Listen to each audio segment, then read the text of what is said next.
হলো তার একটা কথা কেবল পরিষ্কার, আর এক কথা জিজ্ঞাসা করে আসরে আমার বড় পীরের দরবারে একটা খরমের উরস হয়, বলো তার কারণ খরমের কেন উরস হবে, করো বিশ্লেষণ। উরস বড় পীরের,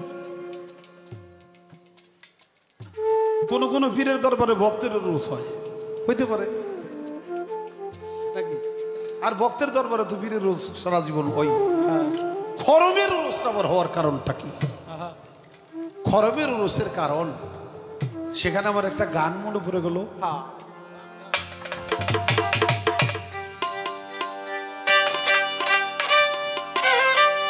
পীরানে পীর আব্দুল কাদির গাউসে আজম জিলানী, পীরানে পীর আব্দুল কাদির গাউসে আজম জিলানী, পীর গো তোমার নামের গুণে আগুন হয় পানি, পীর গো তোমার নামের গুণে আগুন হয় পানি।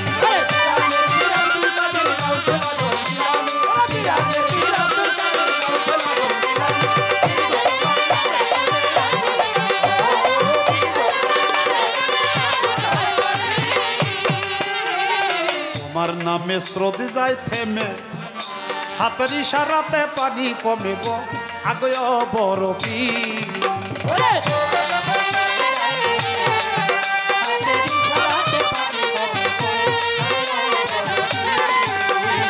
তোমার নামে স্রোত যায় থেমে, হাতের ইশারাতে পানি কমিব আগয় বড় পীর। আর কোনদিন হয় নাই বন্যা হবে না আর কখনই, আর কোনদিন হয় নাই বন্যা হবে না আর কখনই, পীর গো তোমার নামের গুণে আগুন হয় পানি, পীর গো তোমার নামের গুণে আগুন হয় পানি।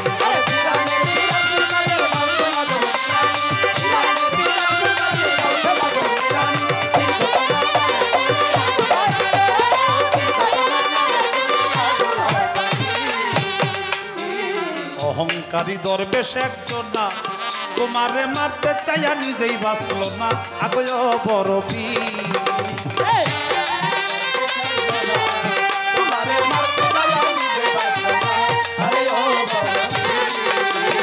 অহংকারী দরবেশ একজন না, তোমারে মারতে যাইয়া নিজেই বাঁচল না আগয় বড় পীর।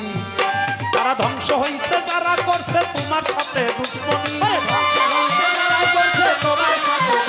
তারা ধ্বংস হইছে যারা করছে তোমার সাথে দুশ্মনী, পীর গো তোমার নামের গুণে আগুন হয় পানি, পীর গো তোমার নামের গুণে আগুন হয় পানি।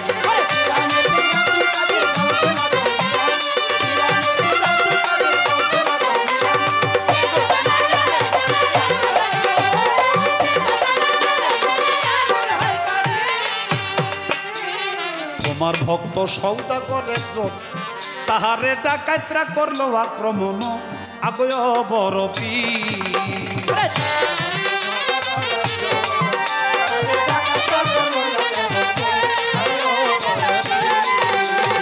তোমার ভক্ত সওদাগর একজন, তাহারে ডাকাইতরা করলো আক্রমণ আগয় বড় পীর।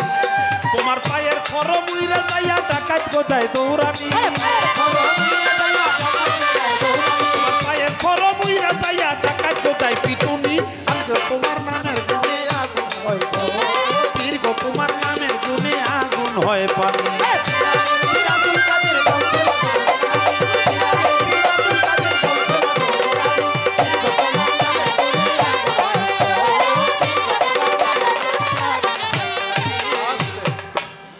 তোমার ভক্ত সওদাগর একজন, তারে ডাকাতরা করলো আক্রমণ, পীর গো তোমার পায়ের খরম উইরা যায় ডাকাত গোটায় দৌড়ানি। জবাবটা এই জায়গায়। বড় পীর আব্দুল কাদের জিলানীর এক ভক্ত সওদাগর, ব্যবসা করতো, বাণিজ্য করতো। ব্যবসা করার জন্য যখন অনেক দূরে চলে যায়, পথির মধ্যে তাকে ডাকাতরা আক্রমণ করে, ডাকাতরা আক্রমণ করে সব মাল সামানা নিয়ে যায়। ভক্ত একটা চিৎকার মারে, কোথায় রে বড় পীর আব্দুল কাদের জিলানী? যে চিৎকার মারছে বড় পীর আব্দুল কাদের জিলানী অজু করতেছিল, অজু করতে যে মুখে পানি দেয়, কুলি পানি, এই অজু করতেছিল, অজু করতে যাইয়া ওই যে পায়ের যে খরম, এই খরমটা বরফির তন্ত্রজামী ভক্ত কোন জায়গায় পুরে ডাক দেয়, কোন বিপদে পুরে ডাক দেয় বরফির জানি। পায়ের খরমটা লইয়া জঙ্গলের মধ্যে এইভাবে ফিক্কা মারছে। ভক্তর আশেপাশে যারা ছিল তারা তো বাবার হইল কি, এই বাবার না জানি কোন ভাব হয়েছে, জালালি ভাবের হয়েছে, বাবার সামনে কেউ যাওয়া যাবে না, কিছু কোয়া যাবে না, কিছু জিজ্ঞাসা করে না, খরমটা জোরে ছুঁড়ে মারছে। ভক্তরা কেউ জিজ্ঞাসা করে না। হঠাৎ এক ভক্ত যে বলে বরফির বাজান আমাদের কোনো ব্যাধি হয়েছে? কয় না, হয়তো ব্যাধি যদি না হয়ে থাকে আপনি কোনো কারণে আমাদের কোনো কারণে আপনি রাগ করছে, আপনার মন ভালো না এরকম। কয় কেন? কয় খরমটা যে ছুঁড়ে মারলেন জঙ্গলের ভিতরে, খরমটা জঙ্গলে মারলেন, আমরা যতই চেষ্টা করলাম জঙ্গলের ভিতরে যে খরম আর পাইলাম না।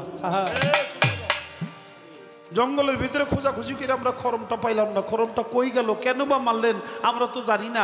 আমার বড় বীর সময় হইলে তোমরা এমনিই জানতে পারবে। ওই খরম, ওই যে সওদাগরের ডাকাতরা আক্রমণ করছে, ওই খরম যে একবারে ডাকাত গোর নাকে মুখে এমন ভাবে পিটাইতে লাগছে, মুখের মধ্যে পিটা, এই খরমের পিঠটি থেকে আর ডাকাতরা বাঁচে না। হায় হায় রে, খরমে পিটায়, চেষ্টা করে খরম ধরতেও পারে না। ডাকাতরা মাল সামানা সব থুইয়া যার যার জান লইয়া দৌড়ে পালায়। ভক্ত তো দেখেই চিনতে পারছে, ভক্ত জোর হাত করে খরমকে বলে, খরম রে তুই তো আমার মুর্শিদের পায়ের খরম, আমি তোর চিনে ফেলেছি, তুই আমার কাছে একটা বার ধরা দে। খরমটা তার হাতে ধরা পড়ছে, খরমটা হাতে ধরা দিছে। সেই খরমটারে ভক্তি করে চুমা খেয়ে খরমটা বুকে লইয়া মাল সামানা ফেলাই দিয়া ব্যবসা বাণিজ্য ছাইরা দিয়া জীবনের তরে ওই খরমটারে লইয়া এক পাও দুই পাও করে হাঁটতে হাঁটতে হাঁটতে হাঁটতে বড় পীর আব্দুল কাদের জিলানীর দরবারে যায়। যাইতে যাইতে তার হাঁটতে হাঁটতে সময় লাগছে 2 মাস। এত দূরের রাস্তা, খরম চলে গেছে চোখের পলকে। যাই বড় পীর আব্দুল কাদের জিলানী রে খরমটা দিয়া ভক্তি দিয়ে পড়ে গেছে, বাবা আপনার খরমেও আপনাকে উদ্ধার করলো, আপনি তো কত কিছুই পারেন, আপনার যে পায়ের খরম জড় পদার্থ, যার কোনো প্রাণ নাই, প্রাণহীন খরমেও ভক্তকে উদ্ধার করতে পারে।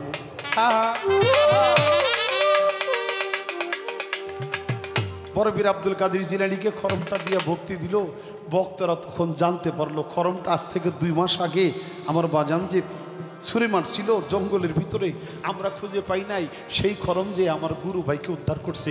সেই থেকে খরমের একটা পূজা, খরমের একটা উরস আরম্ভ হয়ে গেছে। ফুল জল দিয়ে সেই খরমকে সামনে নিয়ে তারপরে সেই পবিত্র উরসটা আরম্ভ করে।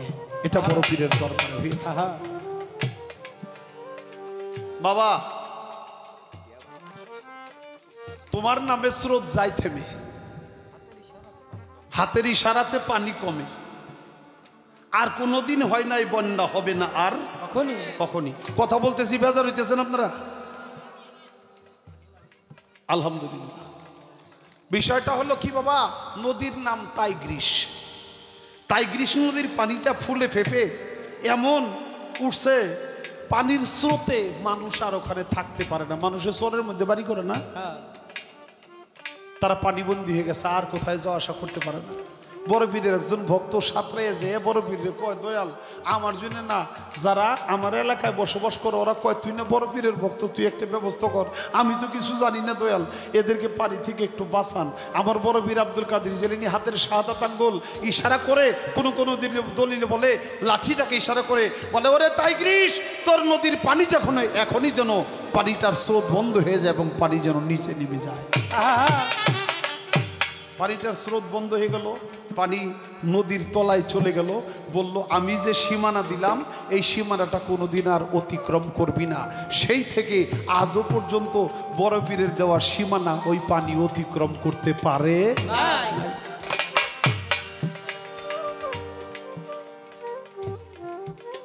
আমার কাছে জিজ্ঞাসা যাহা জবাব দেওয়া হলো,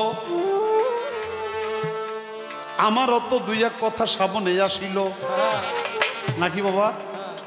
বড় চমৎকার প্রশ্ন করছি, ধন্যবাদ তাকে। আমি কতটুকু বলতে পারলাম সেটা বড় বিষয় না, প্রশ্নটা তো সুন্দর। সুন্দর প্রশ্ন করলে তবেই না সুন্দর কিছু বলা যায়, এই জন্য তাকে ধন্যবাদ। এইবার আমার প্রশ্ন হইল, বড় পীর আব্দুল কাদের জিলানীর এক ছেলে বড় পীরের নানা কইত, বাবা কইত না। তা আমি আবার জীবনীতে দেখছি হযরত খাজা মঈনুদ্দিন চিশতি রহমতুল্লাহ আলাইহির এক ছেলে, তারেও কিছুদিন বাবা কইছে, পরে আর বাবা কইনি, তার নানা কইছে। আরে বাবা, আগে বাবা কইয়া পরে নানা কর, কারণ কি? কে? আচ্ছা বাবা, এটা তো জানবই। আর একটা হচ্ছে বড় পীর, আমরা খাজা বাবার নামে সবসময় খাজা বাবা কই না? আমিও বাবা কই, আমার বাবাও কয়, আমার মায়ও কয়, আমার বোনেও কয়, আমার বউ কয়, ফুলাপানেও কয়। আপনারও বেকি কর নাকি? বেকি হইলো খাজা বাবা। খাজা বাবা হইলো বাবার বাবা, 14 গোষ্ঠীর বাবা নাকি? এর নাম হইলো খাজা বাবা।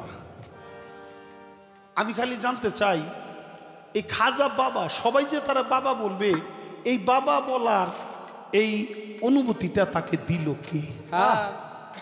আমরা সবাই যে বাবা বলবো, খাজা বাবা কে?